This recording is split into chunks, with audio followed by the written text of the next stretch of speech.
गावाच्या बाहेर एक रस्ता होता.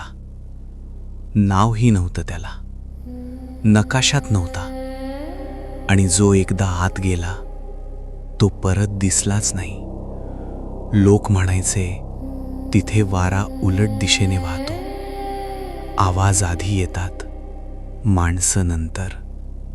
एक संध्याकाळी विनोद तिथून जात होता. पावसाची बारीक सर पडत होती आणि धुके रस्त्यावर चादरीसारखं पसरलं होतं. अचानक त्याला रस्त्याच्या मधोमध एक जुनी पाटी दिसली.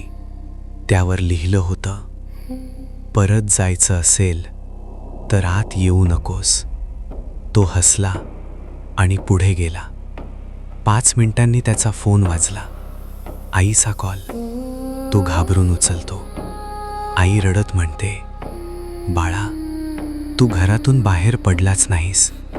मग हा कॉल कोण करत आहे? त्या क्षणी विनोदला जाणवलं, फोन त्याच्याच हातात होता, पण कॉल त्याच्याच नंबरवरून येत होता.